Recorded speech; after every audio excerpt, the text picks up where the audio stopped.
Kita ke kabar lain pemirsa, hujan deras yang terjadi di Luwu, Sulawesi Selatan selain mengakibatkan banjir bandang juga membuat sebuah tebing longsor. Satu rumah warga yang berisi 4 orang tertimbun tanah longsor.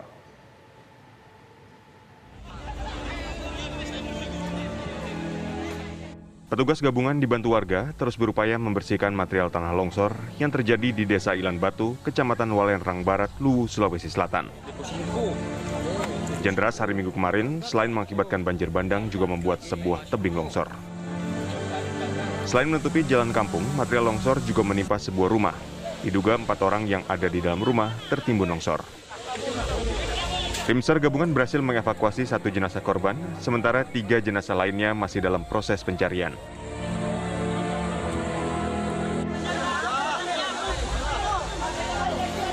Pemerintah Kabupaten Luwu mengerahkan 4 alat berat untuk membuka jalan dan memindahkan material longsor yang menutupi badan jalan.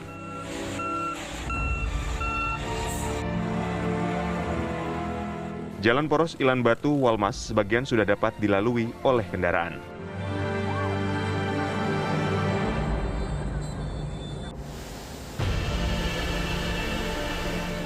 Sebelumnya banjir bandang menerjang Kecamatan Walenrang dan Lamasi, Kabupaten Luwu, Sulawesi Selatan. Ribuan rumah warga terendam banjir. Ketinggian air di beberapa lokasi mencapai lebih dari 1 meter.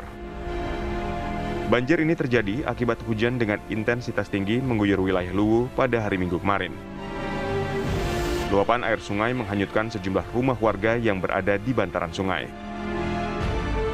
Sementara itu petugas gabungan berusaha mengevakuasi warga yang terjebak banjir. Dari Kabupaten Luwu, Sulawesi Selatan, Haswadi Hasmin Syarif, Chandra Malonjo, TV One mengabarkan.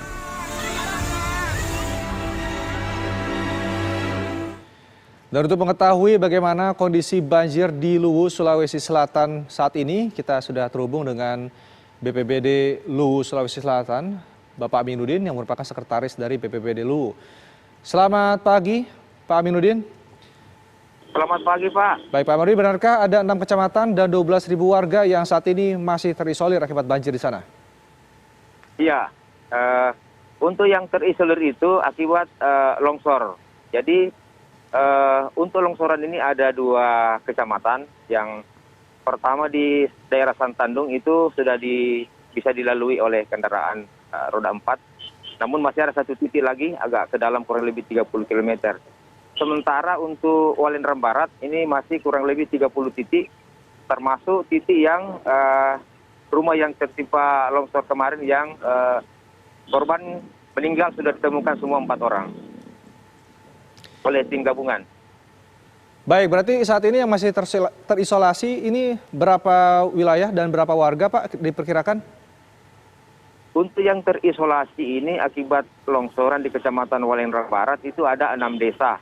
Jadi perkiraan jumlah jiwa yang ada di sana sesuai data dari yang kami terima itu 12.000 jiwa. Baik, lalu ini seperti apa upaya dari tim saat ini, Pak? Apakah akan diupayakan terus dibuka akses ke sana atau mungkin ada upaya lain untuk penyampaian stok ke lokasi melalui udara misalnya? Ya, hari ini kita tetap bersama tim gabungan melakukan pembersihan material longsoran yang berada di kurang lebih 30 titik itu dengan alat berat ada 4, yang 2 itu dikerahkan untuk di Santandung dan yang 2-nya itu untuk di Walenrang Barat sendiri. Semoga hari ini bisa semakin mendekati beberapa desa yang terisolir, dan untuk distribusi bahan makanan itu sejak kemarin telah dilakukan dengan kendaraan roda 2 melalui tim relawan motor trail. Baik, melihat kesulitan dan juga akses yang sulit dilalui oleh para petugas ini, diperkirakan akan kembali normal kapan, Pak, untuk menuju akses yang terisolasi ini?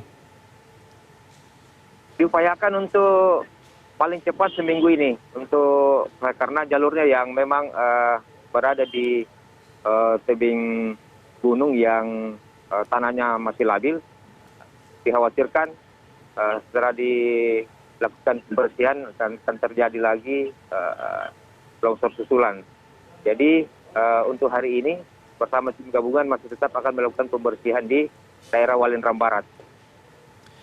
Pak Mudin, mungkin bisa diupdate bagaimana dengan korban jiwa ataupun korban luka sejauh ini, Pak? Kalau untuk saat ini, korban yang meninggal telah ditemukan kemarin 4 jiwa di Walendrang Barat. Sementara untuk 12.000 jiwa, hari ini kita akan tetap salurkan bantuan logistik. Sementara untuk korban banjir bandang lainnya, ada 3 posko yang kami buka. Untuk posko induk sendiri berada di Walendrang ini, di Batu Sandu. Ini ada bersama dengan TNI Polri di sini, tim gabungan. Kemudian posko pengungsi di Rantai Damai itu warga dari Kendekan kurang lebih 150 jiwa yang mengungsi di situ karena sebagian rumahnya kemarin terendam dan malam tadi masih kembali ke posko pengungsian karena mereka khawatir air kembali akan menerjang desanya. Kemudian posko pengungsian yang kedua berada di Desa Sangtandung, itu kurang lebih 27 jiwa. Akibat banjir bandang tersebut, Pak Aminuddin, ini diperkirakan ada berapa dampaknya terhadap kerusakan rumah ataupun fasilitas lainnya? Kalau untuk kerusakan rumah, ada 4 rumah ada 3 yang rusak total, yang kemarin hanyut di Santandung, kemudian 2 yang terancam itu, selebihnya rusak ringan di 3 kecamatan yang dilanda banjir. Untuk taksiran kerugian kita sampai hari ini 4,7 miliar.